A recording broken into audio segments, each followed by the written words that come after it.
Ladies and gentlemen, welcome to the Land of Music podcast with your host, Adam Roach.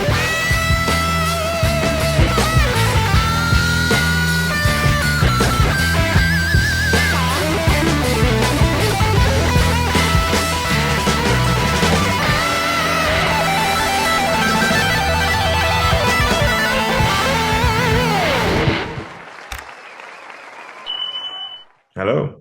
Hello. How's it going, man? Good, how are you? Very good, man. That's good. Good to see both of you together. It's rare. Always together. I was watching some of the other interviews and saw you guys on different Zooms. I thought I was expecting that. Oh yeah, we got a meeting today, so thought we'd give you the privilege of the joint company. Oh, thank you very much. I like your setup, man. Yeah, thank you. Nice. Yeah, so all the magic happens. Bit of a Van Halen fan. Yeah, just a little bit. Yeah. Actually, I've got to show you this while we're here. Oh shit! Yeah, I've seen a guy do that with his wall. It's banging. Yeah. That's class. Actually, my wife did that for me. Oh, nice. She's a keeper. Yeah, that's it. Yeah, that's awesome. All right, so how are you guys going? Good, man. Good. Yeah, good. A lot on, but yeah, good. Yeah. Now, I must say, Peej, don't take this the wrong way, but you look fantastic. You're a knob. I was watching some of the interviews like 2 years ago. I thought, is that the same guy? Yeah, it's wild, isn't it? It is mad. Whenever I see any of the old videos and stuff come up, it blows my mind, bro. Yeah. Amazing what crack can do to a man.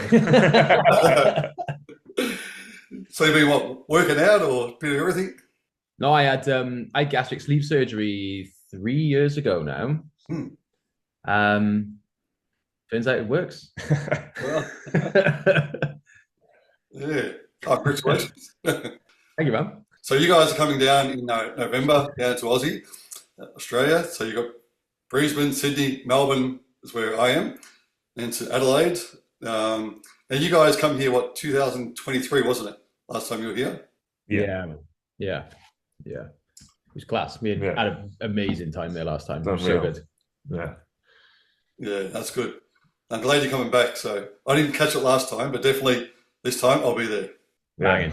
It was cool. We were pleasantly surprised with the turnouts of the crowds and stuff, and how we were reciprocated by them. And the cities were awesome. Yeah, we loved Melbourne was the shocker, wasn't we?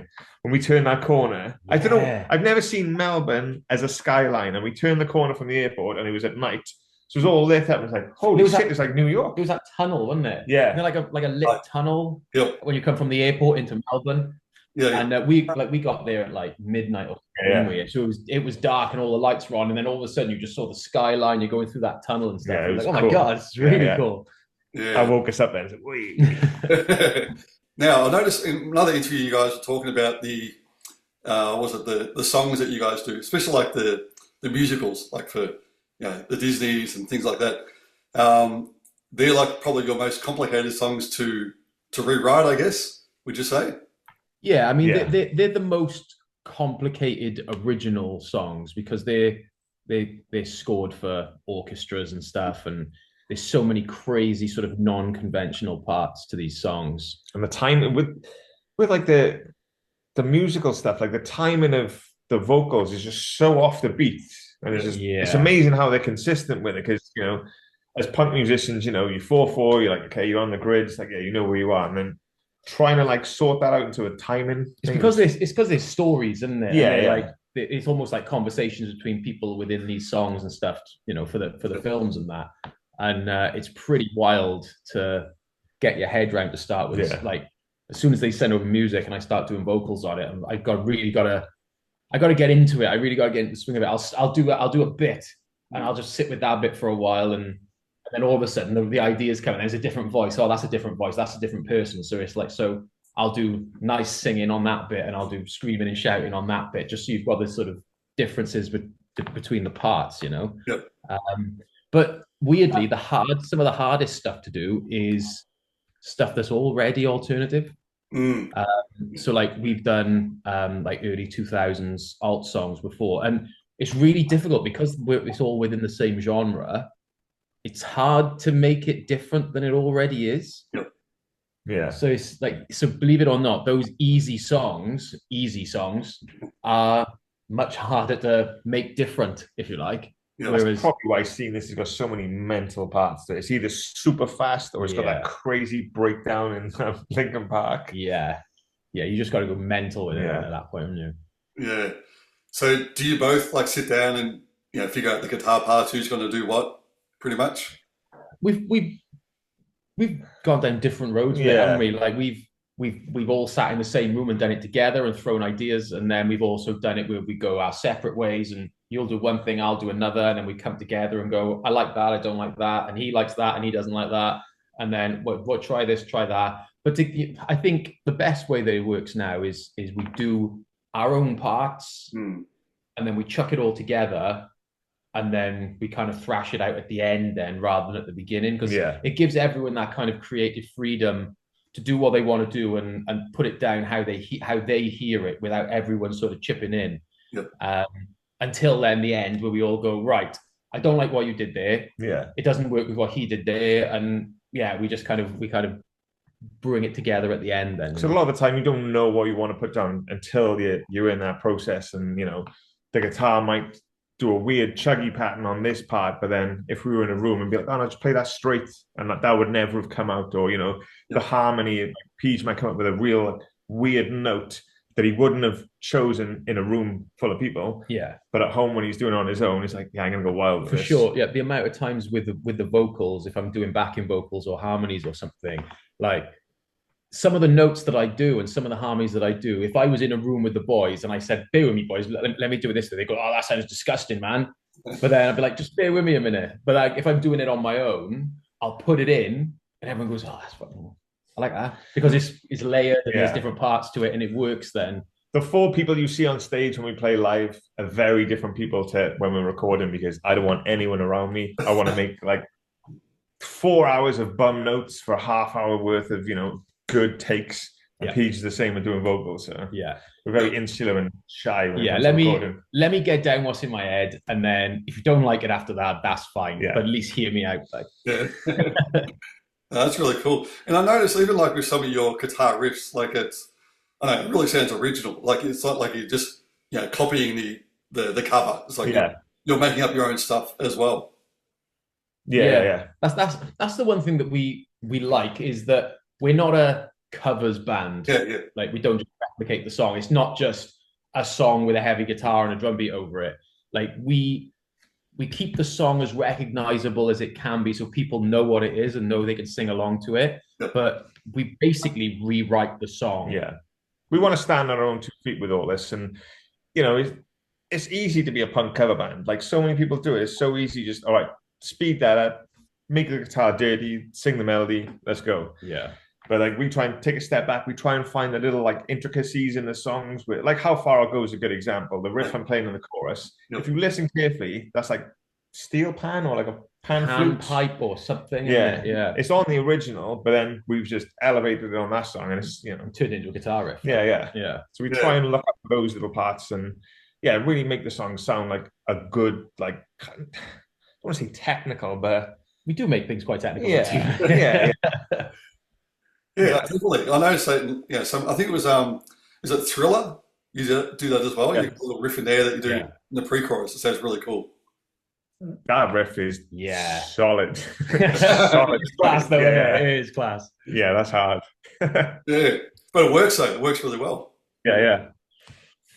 So was that from the original, or is that just something you made up? I think that was something you. Yeah, I did that. Yeah. So you made it hard for yourself. We don't write our own songs, but we like to write our own parts. Yeah. Oh, that's great. I think that's really good. I mean, I do this similar type thing, but in the opposite way. Like I do, I take rock songs and do them acoustically at some of the gigs. Okay. Oh, nice. But like I might do The Way You Make Me Feel, Michael Jackson, but like a bluesy type feel. Nice. And Sweet Child, like more of a laid back acoustic type feel as well. So they work really well. You got stuff online? Yeah, definitely. I got The Way You Make Me Feel. It's on my YouTube channel. It's under my one, just Adam Roach. Cool. Well, I'll look, check it out. class. Yeah, check it out. Yeah, a little plug for you, hey? Yeah, but no, I love doing it, and that's the thing I like about you guys. Like, you really do, change it, and like you're saying, it's not just a cover band. It is wild. Some people that come to our shows that they've been dragged along by their mates. They've never heard us before. Yeah. Like, we get that quite a lot. Yeah, don't we? yeah. We do get a lot of people that get dragged along by their mates. That they come up to us after the show or VIP or whatever, and they're like, "Never heard you before, so we'll see how it goes." We're like, all right, cool. And they come up afterwards. They're like, "Oh my god, it's amazing!" You can see the change in them. That mum in Rock City, remember that? She came to VIP and she just didn't. She was like borderline rude. Yeah. Because she was like, oh, I've never heard you. And then she was at the front row, just like, "Meh." By the end of the set, she's like, Yeah, that's really good. Actually, I saw the video you guys did. I think it was just recently about the negative comments. You made the song out of it. Yeah. Cool. We've talked about that so many times, and we get. Let's say we get a lot. We do get quite a few negative comments. Yeah. I mean, it's one for every 100 probably, but and they're hilarious. Like trolls on the internet. It's like, as long as it's not bullying, like we can take it. We're like, we play under the sea for a living. Like we're cool. We got thick skin. We know exactly what we're doing. And they're hilarious, man. Some of the comments, honestly, we're reading them and nothing like offends us. It's so funny. So we were initially just going to sit down on stools and just read them out. I think I saw Metallica doing it. It's like, oh, that's a cool idea. Yeah. People laughing at the comments and stuff. We thought, let's go a step further, man. Yeah. Let's make a song. That was great. I loved it. And it's part one as well. So there's a part two coming. Yeah, there will be a part two. Oh, really? Yeah. Oh, cool. It's nothing planned yet, but it'll happen. Yeah. We get enough that we got the content. Yeah. Yeah. Well, I think it's a good thing too. Like, it looks like you guys have a lot of fun with your videos as well. Like either the film clips or just other things like that. Just to muck around, have a bit of a laugh. Yeah, man. The thing is, we're all past 40, pushing 40, and it's just like we've wanted this since we were kids, like since 12 years old, and 5 years old when he watched Back to the Future. I had first heard Nirvana. It was like, this is what we wanted for years. It was like to finally, at 40, to be able to live out your childhood dream. Like we've got our ground settled now. We've got the home life all done. We've worked the jobs and stuff. So what's left to do but have fun with this? Like, it's an amazing opportunity we've been given. Let's just remember where we are and what we're doing, and 100%. it's all fun. Yeah, that's great. Even the bad days are fun. Yeah, just not the flights, especially to Australia. They're all right when the airline's good. Yeah. When you fly China Southern and you sit on a lining board for that was 18 hours. 18 hours. China Southern was savage, man. That's what we flew with on the last time. We stayed had a stop off in Guangzhou airport for 9 hours. Oh god, man, it was rough. Like, and the only way you can get through it is to get drunk, and they cut us off after 2 drinks. Yeah. Fuming. They didn't have any drink except wine and orange juice. And the wine was awful. like, let's have Bellinis. Yeah. As we were drinking white wine and orange juice just to make the white wine taste a bit better, and then they cut us off. Yeah, within a couple of hours, and they lied to us and told us they didn't have any wine left, and we went to the toilet at one point and it was all stashed at the back and they were hiding it from us. Me and he's looking at it, realised we had nothing in common, so both went to sleep then because we couldn't drink. That's great. Well, hopefully that doesn't happen again. Fingers crossed. Yeah. We'll book pretty soon this time. Yeah. But so I must say, some of the songs that you guys do, I hadn't really listened to the originals, but even if I had, I didn't really like. But don't tell my daughter this, but she's a huge Taylor Swift fan. But the one you guys do about Cruel Summer, that's really cool. I prefer it better than the original. Don't tell that. But we went through a stage. It was like all these songs are popping, and we were kind of like just kind of going after the big hitters, and a lot of people liked them, didn't they? Yeah. It didn't hit like as hard as the Disney stuff, but in shows and stuff, loads of people are like, "Oh, you're gonna play Cruel Summer, you're gonna play this." Yeah. No. I think it'll go off though. Yeah, I think it'd be good. Yeah, that's cool. The funny thing is, because my son, he's always like bagging Taylor Swift. Like, my daughter plays it, he's like, turn it off. And then I played you guys playing it before. I said, his name's Eddie. So, do you like this, Eddie? He goes, yeah, this is cool. It's rock, And then I said, do you know what it is? He goes, no, but it's good. And And then my daughter said, "It's Taylor Swift." I go, "Oh no!" Washing his ears. He's Eddie named after them. Yeah. Yeah, so that was good. But I mean, the other ones, what was the other one I saw? Oh, like, Defying Gravity, again, another great song that you guys do. Mamma Mia. That's the one I want to do with my band. That's a great version. Thank you, man. We play that a lot. Every set, we play that. Yeah. It goes off every No matter time what country we're in, just everyone loves that. Yeah, that's right. Yeah, for sure. Now, is there any... Actually, I did see another interview where you spoke about the Disney movies. Now, some of them do have really good storylines, which I agree. I love watching them with my kids. I watch them all the time. Like one of my favorites is Coco. I think it's got a great storyline. Yeah. Dark, isn't it? Yeah. Yeah, it is a dark film.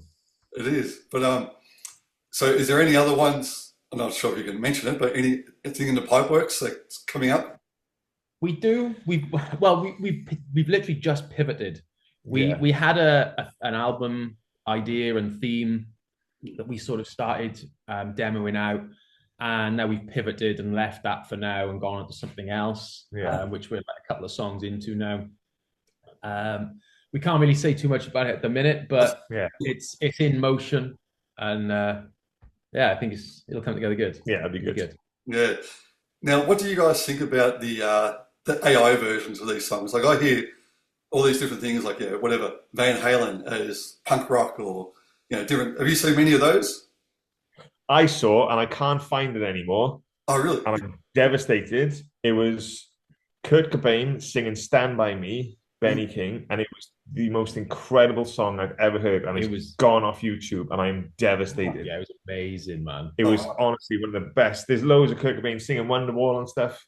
Yep. And I've heard Hetfield singing Johnny Be Good. That was pretty cool. Yeah. It's mad. Yeah, I love him. It is wild. Yeah. So wild. Yeah, so I mean, it's just incredible the way they do it. Like some of the ones I've heard, like the Van Halen doing like a big '60s band feel. Cool. Yeah. It's cool though.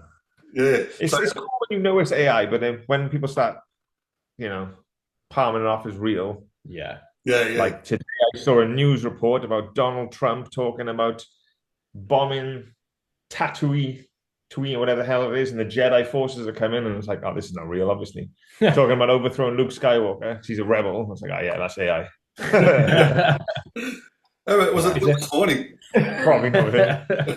The one this morning where he's swearing on live TV. I know. Was that real? Yeah, I think that was real. Yeah. Oh. Yeah. That was pretty funny. Yeah.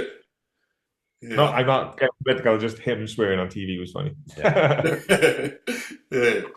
Now, sorry, another great one I reckon you guys did, which hopefully you're going to do in Australia, is "You're the Voice," one of our national anthems. Yep, you said it. You said it. Yeah, we played it when we came over last time in 2023, and it just so happened that it worked out that while we were there. There was like some political thing going on in Australia, and someone was using it as one of the parties was using it as their that's right. Yeah, it was too. Yeah, and that was while we were out there in 2023. So it was almost kind of having a resurgence while we were there, and then obviously we played it. So it just every night, man, it went off. It was so good. It's a great song, and you guys do it really well too. Thank you, man. Yeah. Any recommendations for like Aussie bangers that would go down? Ooh. Like Aussie guilty pleasure bangers. Yeah. So stuff that like things like John Farnham and that kind of vibe. Like nothing guilty about that. Yeah, actually, I reckon anything by. Have you heard of Noiseworks? No. Might know this. The singer's called John Stevens. They're like everyone like with our band. If we play Noiseworks, the crowd goes crazy. They're really good. They got something called like "Take Me Back." Touch. What else is it? In Excess. Yeah, we've heard In Excess a couple of times, haven't we? Midnight Oil's been kicked out, haven't it? Yeah. Someone said that first. Midnight Oil, yeah. But I reckon we've done Down Unders, haven't we? Yeah, Down Under. Yeah. Well, how about the Angels? Have you heard of that? I don't know that. No. They got a song. It's called "Am I Ever Going to See Your Face Again?" Never heard of it? Never heard that. No. If you guys play that, the crowd will go absolutely crazy. It's Is it? I mean, it's already like a rugby one. It's like it's another national anthem. It's I'll just quickly show you. It's a just because I had that tune. Yeah. But the chorus, am I ever gonna see your face again? But then the whole crowd goes, no way, fuck off. Am I ever gonna That's a bit of us. Yeah. So dad. But you guys, okay, play that, the crowd will go crazy. Yeah. All right, we're holding you to there. Right, we've just I got a screenshot. just got that screenshotted. There you go, yeah. If that doesn't work, yeah, sue me. We're not coming back. Yeah, that's awesome. But yeah, definitely I'll be there in Melbourne, November 23rd. So look forward to seeing you, man. And yeah, just love what you guys do. Yeah, thank you very much. Thank you, bro. Cheers for taking the time. Thank you, brother. Well, No worries. See you soon. Yep, for sure. Nice one, bro. See you later. Bye-bye.